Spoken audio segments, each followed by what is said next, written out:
I'm Ami Horowitz. IfNotNow is a Jewish progressive anti-Israel activist group whose purported goals are justice for the Palestinians. In reality, they are a radical leftist organization who have weaponized their Judaism in order to spread falsehoods about Israel. The fact that they identify as Jews, the fact that they are attacking the Jewish communal structure from within, makes them one of the most insidious Jewish organizations and one which we need to pay attention to. IfNotNow's strategies are to disrupt Jewish communal events and organizations using tactics such as sit-ins and rallies. Their ability to infiltrate university campuses, schools, and youth camps are a core approach to demonize Israel. Their goal is to move the Jewish community away from supporting Israel. They have a significant presence on strategic campuses around the country and have partnered with the most aggressive anti-Israel organizations at those universities. They have also tried to influence the educational curriculum of Jewish camps, in particular the largest Jewish camp in the country, Camp Ramah. They regularly infiltrate Birthright, one of the most successful Jewish educational programs. Birthright offers every eligible young Jewish adult around the world, especially the less connected, the opportunity to visit Israel on an educational journey. IfNotNow embeds operatives within this trip to attempt to alter or sever the connection the participants may be building to Israel by lying to them about Israel and bringing in anti-Israel activists to indoctrinate the participants. It's important to understand that this group has figured out a way to worm themselves into the very fabric of the Jewish and pro-Israel community. They're trying to demolish support for Israel within the American Jewish community. They're young people. They work with other young people. Their appeal is to young people. The founders and their leadership of IfNotNow are among the most radical in the Jewish community. They support terrorist organizations such as Hamas and despise the United States. They publicly supported noted anti-Semites such as Ilan Omar. It is rare to be able to get an interview with a representative of IfNotNow outside of a controlled bubble, but I managed to get Becca Lubau, a representative of the organization based in Michigan, to sit down for an interview. I ask, am I speaking as myself for this interview, or am I being introduced as a representative of IfNotNow? Yeah, let's just say IfNotNow. Great, I want to be talking about that work anyway. Let's do that. Great. How did you come to be a leader in IfNotNow? I got involved with IfNotNow through our Birthright campaign. I was part of a protest at their headquarters in New York, where we shut down the building, said, come down, talk to us. We are young Jews. We are the people you are supposed to be serving here. We went to our Hillels, which are Jewish community centers on campus, and called for our Hillels and for individual students to cut ties with Birthright, since Birthright refused to tell its Jewish students the truth. Is it racist for the United States to have Hamas on its terror list, but not IDF soldiers? I don't want to answer that. Do you know what to talk about Hamas at all?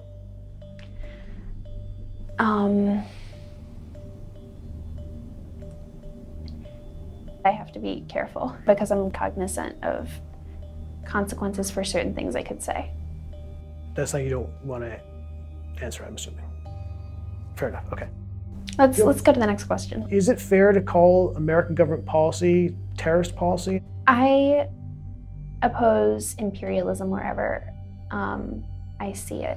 IfNotNow has also been able to infiltrate the political bloodstream in order to be able to influence the political direction of the country. Max Berger, one of the co-founders of the organization, became director for progressive partnerships for Senator Elizabeth Warren's presidential campaign. Simone Zimmerman, another co-founder of IfNotNow, was appointed to serve as the Jewish outreach coordinator for the Bernie Sanders 2016 presidential campaign. IfNotNow are fans of public displays of disruption.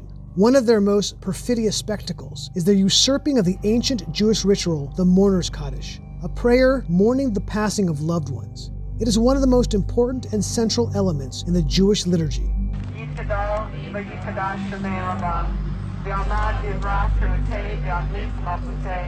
They invert this prayer to mourn the death of Palestinian terrorists. At IfNotNow rallies in the US and Canada, they chanted the names and recited the mourners Kaddish for 35 Palestinians that were killed in an armed conflict with the IDF.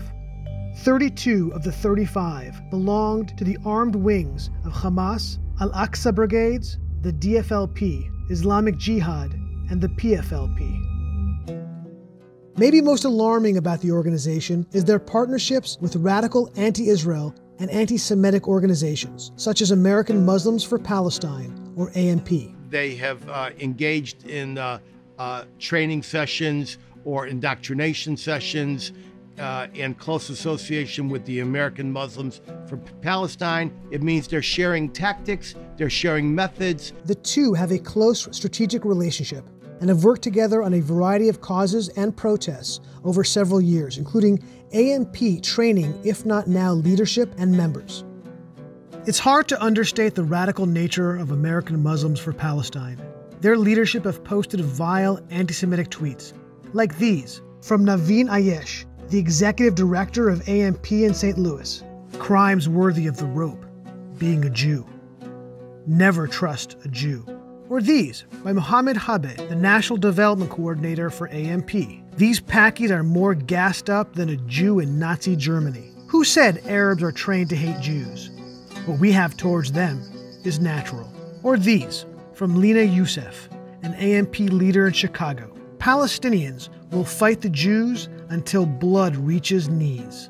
Oh no, I believe in Holocaust, one of my favorite parts of history. AMP is notoriously camera shy, but we were able to get Taher Hisrallah, a senior leader in the group and their director of outreach and community, to be interviewed. He has led training sessions between AMP and IfNotNow. We sat down with him at the American Muslims for Palestine headquarters in Virginia. IfNotNow, we've done some direct action projects with them. We participated in direct action against the nomination of David Friedman to become U.S. ambassador to Israel. We've done a lot of localized actions nationwide. Those are just some of the things that we've worked on. We've been doing quite tremendous work, actually. On organizations like Birthright, do these American Jews essentially engage in ethnic cleansing of Palestinians? This is absolutely ethnic cleansing. Is there a moral difference between the way the Nazis behaved and the way Israel behaves? Putting people in concentration camps, besieging people, wholesale execution of people. These are all, very common trends between what Nazi Germany did and what Israel's doing today. I think it needs to be noted that the vast majority of Israelis on the ground support the state of Israel's moves. You look at all the polling numbers, especially when you go back to the devastating war on Gaza in 2014. Is violent resistance justified? When there is a violent occupation, violent resistance is justified. When things are exploding in Tel Aviv, they say, maybe we should need to go back to the negotiation table. Yeah. When the reality of Israel's brutality hits home, comes home to them, then people are more inclined to think about alternative solutions. The vast majority of Israelis today on the ground do not feel the pain of occupation. And if they felt the pain, really felt the pain, do you think that might help to reshape their support for these tactics? Possibly. So, when there are uprisings and revolution, the Israeli public tends to pay more attention. What is the American Jewish role in oppressing Palestinians?